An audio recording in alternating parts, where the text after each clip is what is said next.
Hi friends, welcome back to Moni Spicy Kitchen. இன்னைக்கு நாம ரொம்ப ஹெல்த்தியான ஒரு பிரேக்ஃபாஸ்ட் ரெசிபி தாங்க பார்க்க போறோம். மாப்பிள்ளை சம்பா அரிசி வச்சு இட்லி அப்புறமா நல்ல முறுமுறுப்பா இருக்கக்கூடிய தோசை ரெண்டுமே எப்படி பண்ணலாம் ரொம்ப சிம்பிளா பார்க்க போறோம். இது வந்து ரொம்ப டேஸ்டியா இருக்கும். மாப்பிள்ளை சம்பா அரிசியை பொறுத்தவரை அதிகமான பெனிஃபிட்ஸ் நம்மளுக்கு இருக்கு. முக்கியமாக ஹீமோக்ளோபின் ப்ரொடெக்ஷனுக்காகட்டும், அது மட்டும் இல்லாமல் நம்ம உடம்புல இம்யூனிட்டியை பூஸ்ட் பண்ணுறதுக்கு அயன், ஃபைபர், சிங் இந்த மாதிரி அதிகமான சத்துக்கள் இருக்குது. ரொம்பவே நல்லது உடம்புக்கு. நம்ம டெய்லி ஒரே மாதிரி இந்த மாதிரி பிரேக்ஃபாஸ்ட் சாப்பிடாம இந்த மாதிரி வித்தியாசமாக செஞ்சு கொடுத்தீங்க அப்படின்னா குழந்தைங்கள் ஆகட்டும் பெரியவங்களுக்காகட்டும் எல்லாருக்குமே உடம்புக்கு ரொம்ப சத்தாக இருக்கும். ஸோ கண்டிப்பாக நீங்கள் இதே மாதிரி உங்கள் வீட்டில் ட்ரை பண்ணி கொடுக்கலாம். இப்போ வாங்க இது எப்படி செய்யலாம் அப்படிங்கிறத நம்ம டீட்டெயிலாக பார்த்துடலாம். ஃபஸ்ட்டு இது பண்ணுறதுக்காக ஒரு பவுலில் சரியா 2 கப் அளவுக்கு நான் வந்து மாப்பிள்ளை சம்பா ரைஸ் எடுத்திருக்கேன். இந்த கப்பு அளவு அப்படிங்கிறது பார்த்தீங்கன்னா நம்ம வீட்டில் டீ குடிப்போம்ல கிளாஸ், அதில் தான் நான் வந்து மெஷர்மெண்ட் எல்லாமே பண்ணியிருக்கேன். நீங்கள் நார்மலான அளவு கப்லேயும் எடுத்துக்கலாம், இல்லை வீட்டில் இருக்கக்கூடிய எந்த டம்ளரில் வேணால் நீங்கள் வந்து எடுத்துக்கலாம்.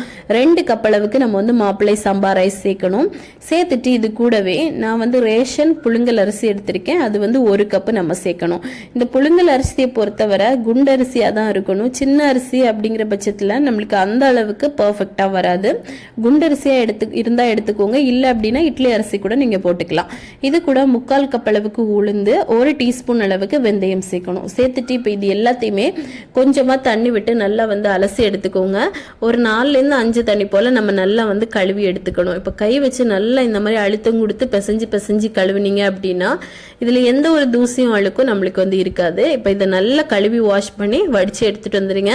இப்போ பாருங்க நல்லா வந்து நம்ம கழுவி எடுத்துட்டோம். இப்போ இதுல தண்ணி சேர்த்து இதை கண்டிப்பா ஒரு 8ல இருந்து 9 மணி நேரம் நம்ம வந்து ஊற வைக்கணும்.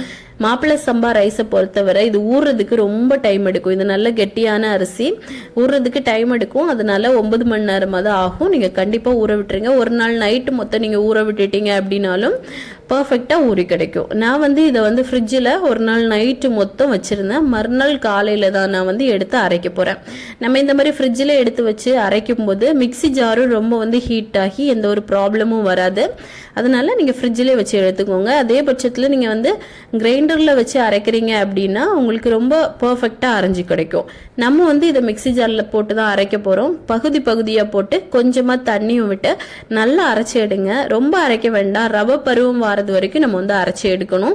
இப்போ பாருங்க நான் 3வது பேட்சையும் அரைச்சி எடுத்துட்டேன். இந்த அளவுக்கு நல்லா அரைப்படணும். கொஞ்சமாக ரவை பருவம் இருக்கணும், அது வரைக்கும் நல்லா அரைச்சி எடுத்துக்கோங்க. அரைச்ச மாவு எல்லாத்தையுமே நம்ம வந்து ஒரு பெரிய பவுலில் போட்டுக்கலாம். போட்டுட்டு நல்லா வந்து மிக்ஸ் பண்ணிக்கோங்க. எல்லா மாவுமே நல்லா மிக்ஸ் ஆகணும். இந்த மாவு பார்த்தீங்க அப்படின்னா ரொம்ப தோசை மாவு பதத்துக்கு இருக்கக்கூடாது.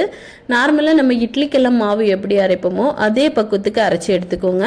இப்போ பாருங்க நான் அரைச்சி எடுத்துட்டு மறுநாள் காலையில் பார்த்துருக்கேன். மாவு வந்து நல்லா புளிச்சிருக்கு. ஒரு 6 மணி நேரமாவது இதை வந்து நம்ம கண்டிப்பாக புளிக்க விடணும். மூடி போட்டு நம்ம நைட்டு மொத்தம் புளிக்க விட்டுட்டோம் அப்படின்னா மறுநாள் நம்ம எடுக்கும்போது இந்த அளவுக்கு நல்லா பொங்கி புளிச்சு வந்திருக்கும். இப்போ மாவு வந்து நம்மளுக்கு பர்ஃபெக்டாக ரெடி ஆயிடுச்சு. இதில் வந்து தேவையான அளவுக்கு உப்பு போட்டுக்கலாம். நான் வந்து 1.5 டீஸ்பூன் அளவுக்கு உப்பு போடுறேன். போட்டுட்டு நல்லா வந்து மிக்ஸ் பண்ணிக்கோங்க. மிக்ஸ் பண்ணும்போது இதில் பாருங்கள் எவ்வளோ நுரையாக இருக்குன்னு இந்த மாதிரி இருக்கணும். இதுதான் பர்ஃபெக்டான இட்லி மாவு பேட்டர் அப்படிங்கிறது. இந்த அளவுக்கு நல்லா வந்து பொங்கி வந்திருக்கணும். இப்போ மாவு வந்து ரெடி ஆயிடுச்சு. இப்போ இதை வந்து நம்ம இட்லி பாத்திரத்தில் ஊற்றி வச்சிடலாம்.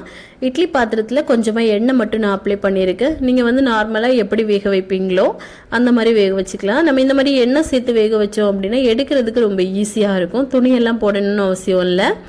இப்போ இதில் மாவு வந்து ஃபுல்லாக விட்டுடலாம். இப்போ எல்லாத்துலேயும் மாவு விட்டுருங்க.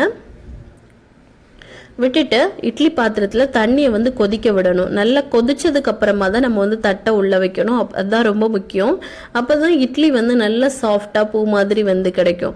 நம்ம தண்ணி கொதிக்கிறதுக்கு முன்னாடியே வச்சுட்டோம் அப்படின்னா அது அப்படியே இருக்கும். தண்ணி கொதிச்சதுக்கு அப்புறமா அது வேகிறது கொஞ்சம் டைம் எடுக்கிற மாதிரி இருக்கும். அதனால இட்லி நல்லா வராது. ஸோ கண்டிப்பாக கொதிச்சதுக்கு அப்புறமா இட்லி தட்டை வைங்க. இப்போ மூடி போட்டுட்டு கரெக்டாக 10 நிமிஷம் இதை வந்து வேக விட்டுடலாம். 10 நிமிஷம் கழிச்சு நம்ம எடுத்தோம் அப்படின்னா ரொம்ப சூப்பராக வெந்து வரும். இந்த மாதிரி குத்தி பாருங்க, ஒட்டாம வந்துச்சு அப்படின்னா பர்ஃபெக்டா வந்திருக்குன்னு அர்த்தம். இப்போ இதை எடுத்து மாற்றி வச்சுட்டு இதே மாதிரி நம்ம இதே மாவில் தோசை சுட்டு பார்த்துடலாம். இந்த மாதிரி தோசைக்கல்ல ஒரு கரண்டி அளவு மாவு சேர்த்துட்டு நல்லா தின்னா ஊற்றி எடுங்க.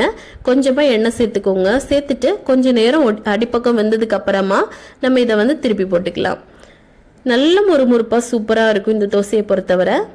இப்போ இதை வந்து திருப்பி போட்டுடலாம். திருப்பி போட்டுட்டு 2 பக்கமும் வெந்ததுக்கு அப்புறமா நம்ம தோசையை வந்து எடுத்துடலாம். ரொம்ப சூப்பராக இருக்கும். நார்மலாக நம்ம தோசை சாப்பிட்றத காட்டிலும் இந்த மாதிரி நீங்கள் வச்சு கொடுத்தீங்க அப்படின்னா உடம்புக்கும் நல்ல ஹெல்த்தியாக இருக்கும். அதே பட்சத்தில் ரொம்ப விரும்பி சாப்பிடுவாங்க. இப்போ பாருங்கள் எவ்வளோ சூப்பராக மொறுமொறுப்பாக தோசை ரெடி ஆயிடுச்சுன்னு. இதே மாதிரி கண்டிப்பாக நீங்களும் உங்கள் வீட்டில் ட்ரை பண்ணி பார்க்கலாம். ட்ரை பண்ணி பார்த்துட்டு எப்படி வந்துச்சுன்னு மறக்காமல் கமெண்ட் பண்ணுங்கள். ரொம்ப ரொம்ப ஹெல்த்தியான ஒரு ரெசிபி. இதே மாதிரி இன்னும் நிறைய ஹெல்த்தியான ரெசிபிஸ் வேணும்னு நினச்சிங்கனாலும் மோனி ஸ்பைசி கிச்சன் சேனலை சப்ஸ்கிரைப் பண்ணி வச்சுக்கோங்க. அப்படியே பக்கத்தில் இருக்கக்கூடிய பெல் பட்டனையும் ப்ரெஸ் பண்ணிட்டீங்க அப்படின்னா நான் போடக்கூடிய நியூ வீடியோஸும் உங்களுக்கு நோட்டிஃபிகேஷனாக வரும். லைக் பண்ணுங்கள், ஷேர் பண்ணுங்கள். நெக்ஸ்ட் இன்னொரு வீடியோவில் உங்களை சந்திக்கும் வரை டேக் கேர், பாய்.